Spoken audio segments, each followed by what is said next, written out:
All right. There we go. So we had gone through some of these slides last time. We were talking about couples, force couples in particular. And there were actually some good questions. I think there was a little bit of material at the end, or was it just? It was just questions. Okay, so let's go through the questions and see if we can answer them. In statics, a couple is defined as blank, separated by a perpendicular distance. You remember what a couple is? It's ironic, if we had class yesterday, there'd be all kinds of jokes, wouldn't there? On the 14th. D? Yeah. Two forces of equal magnitude acting in opposite directions. I think that's partially true. Is there anything else from the other ones that we like? Two forces of equal magnitude, well, acting in the same direction, that wouldn't work. Two forces of equal magnitude, well, this has two forces of equal, so actually this has everything there, and two forces of the same now. So yeah, I like D. That's the best one. Because to have a force couple, what we're saying is that there are two forces that are equal and opposite, but not lying on the same line. They're offset. And so the net effect is that they produce a net couple, something that tends to cause a rotation of torque. Yeah, so you're right, you got it, C. The moment of a couple is called a blank vector. Now this is a term I have not used, so you may not know it. Anybody that's actually read the text? C. C. Fixed vector? Sliding. Not sliding. It turns out it's a free vector. What that means is that the vector can be placed on the body at any point. Okay? And remember we talked about how moments can be applied at any point on a body and have the exact same effect. I was talking about a tire at one point, maybe it wasn't last class, but at some point I talked about this, where you could apply a torque to the axle in the center and get the tire to rotate, and the exact same amount of torque would be required on a lug nut to get the tire to rotate. So it doesn't matter where on the tire you place that moment, you will have the same effect on the body. Okay? So anyway, there's some more questions at the end we should probably go through. Let's see. A couple is applied to the beam as shown. Its moment equals what in Newton meters? So we've got 50 newtons this way, 50 newtons this way. I think they mean for this to be applied at 1 meter. Okay.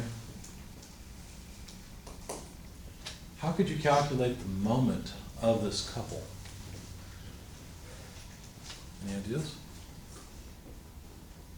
Well, what we need is the perpendicular distance between them. Go ahead.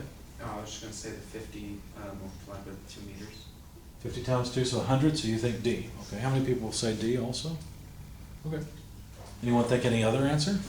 It would be half of the 2 meters because it acts along the center line.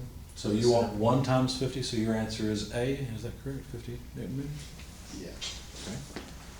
We got some people at 100, some people at 50. Anybody want to jump on the other options? I think it would be one of the other options because both of the forces are acting, so you would either have to like add the forces. I'm sorry, you think it's You going would to like be... add the forces to, for 50 newtons, and of course you're not getting a force to the 5 newtons. Did you say is that being applied at the point of the 1 meter? Yes, yeah, that's the intention, is that the upper force is at that 1 meter dimension. So it would be. You think it's B? Yeah, so Okay. it's 100 meters. So we've got people vote for A, B, and D. Does anybody want to jump on C? Why not? Right. Well, let's think about it. What do we mean by a moment? Well, what we really need to make this work, make it easy, is to have a line that extends and just measure the distance between those 2 points. Now we could do that geometrically. In fact, why don't we? Because look, we could set this up. Let's see, how do I want to do this? Let me think. Actually, I think I want to keep those. Wouldn't it still be just 2 meters? It would not be 2 meters, it's this distance right here. So we've got a right triangle right there. The hypotenuse is 2 meters. But the problem is I'm trying to figure out the other sides. Now we've got a 3, 4, 5 triangle. That's got to somehow tell me what's going on here. In fact, this triangle right here, this 3, 4, 5 triangle, is going to be similar to this one. I just got to figure out which side is the same. it's pretty obvious this is the 5 side, so to speak, right? So we're gonna scale this 2 meters to find the other sides based on a hypotenuse of 5. But where's the 3 and the 4? The way I do that is I look at the various lines and decide which are either parallel or perpendicular. So for example, this line is parallel to this line. You see that? The hypotenuse of this triangle is parallel to the base, I guess you'd call it, of this triangle. Beyond that, this line is parallel, let's put 3 lines through it, to this line. You see that? So what do you know about mutually parallel lines? They have the same angle between them. Remember that from geometry? So the angle in here equals that angle. So if this is the 5 side, then this side, the opposite of it, must be the 4 side. Because this angle equals that angle. See that? And so here's the 3 side. How do you know that they're just gonna be similar? I know they'll be similar because, how can I explain this? Well, because of all this parallelism. In fact, if we looked at, let's see, well, we know both are a right triangle in the first place, right? And if you have 2 lines of a triangle that are parallel, and both are right triangles, then you have to have similar triangles. So it's going back to geometry and thinking through it. I think one thing students often struggle with are some of these concepts from geometry, because you probably performed a lot of geometry proofs.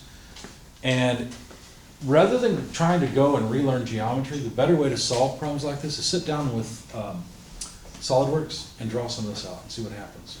You'll begin to see how it works, and you probably remember some of the geometry you learned. What were you going to say? I was gonna say the other line's supposed to be equal to that line, and they're also parallel, so that means the triangle would be 3, 4, 5. What's also equal? I'm sorry, I don't. Both lines are equal. These two? No, the forces. Oh, Those- both forces are equal, yeah. the Yeah, parallel- so what you're saying is, I built something over here so that this line is parallel to this line. Yeah, yeah, both forces are parallel, that's true, yeah. It's necessary. See, I can understand where B and C come into play, but what, the actual answers. Well, let's find out. We know that the length of this side would be 3/5 of 2. Does everybody see that? So if we take 3/5 of 2, that's the distance. We simply multiply that by 50 newtons, or take half of that and multiply by 50 newtons twice. Right? So times 50. And what do we get? Well, let's see, 6/5 of 50. So it's more than 50. 60. 60, that's right. So this is the correct answer. Let me show you an easier way to do this. So why would it be 60, not 80? Because you could take the Because there's the y, math. you could take the y component of it too. No, we can't. What, are you saying we can take this side? Well, We want, this is the length we want. That's the moment arms of those forces. That's the separation distance. okay, I see. You see? Yeah. Yeah, if the forces were pointed like this, then sure. Now if it was the other way, it would have been 4. Before, right, Right. exactly. Okay. So the Sounds like you guys have good discussion. But you don't always have to draw another triangle. You could just go by like how, where the Well, I arrows gotta are figure pointing. out, I want this distance, I know it's gonna be based on that 2 meters, so I gotta figure out how this triangle is similar to that. Right. The way I'm seeing it is I don't have to draw that. I could just flip that triangle if I had to in my mind, and I just use the 3. Maybe that would work, I'm not following you. Sorry. You're fine, it's okay. There's other ways to look at it geometrically, yeah, absolutely. Okay. So what is the significance of that one arm? What did you say? What is the significance of this moment arm? No, the 3. Like, 3? yeah, Well, that's because this is the length that I want. I want the separation distance between those 2 forces. Because the farther they are apart, the more twisting they're gonna cause, right? So that's why I need that distance right there. Someone else said, what about this distance? Well, then we'd want forces like this, right? yeah. So the moment of where it's going to be twisting is always perpendicular. Right, you need the perpendicular distance between the line of action of the 2 forces. What defines the line of action? Just extend the line. Whatever direction that vector is pointing, that force vector, just extend that line. That is the line of actual force. So is it always a given that you're gonna have parallel opposite forces? Well, when you have a force couple, which is what we're talking about.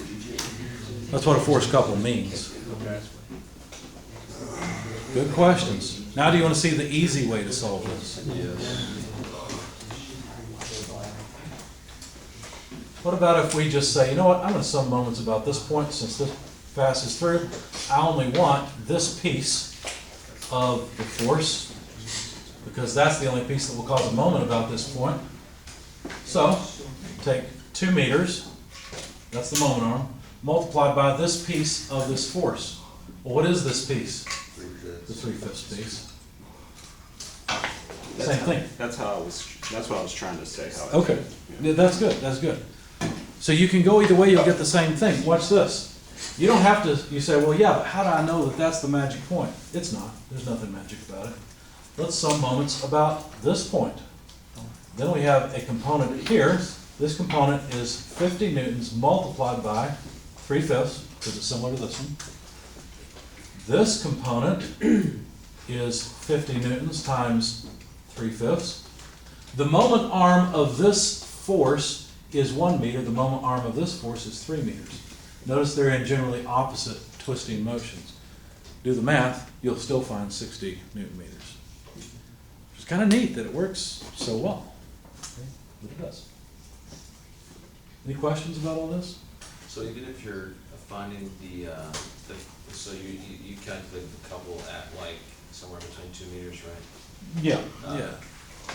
Anywhere on there it's still 60, just doesn't matter. Anywhere, in fact, it's still 60. You can take the moments about any point you want in this 2D plane, you'll get the same thing. How do you tell the direction of rotation? I just look at it intuitively and notice that, you know, the center point's in here somewhere and it's going to tend to rotate counterclockwise. Or, think about this component and what it does about this point. It causes counterclockwise rotation. Okay. Questions, comments? It's been good discussion. It's a good thing. It's not a bad thing when you guys have questions and you lean over to your friend and say, wait a second, I don't get that. And you get to explain it then. Because when you explain it to someone else, you learn it deeper and you help them learn it too. So I like that. It's a good thing. All right. Well, that's the end of that slide set, but not the end of all the slide deck for this portion or this chapter. Let's go through a few more. That's not what I wanted to do. I want to run a PowerPoint. You know what? I think I downloaded it actually. I thought we'd get farther last time than we did, but I think I grabbed. No, maybe not. All right, so let's go ahead and download it.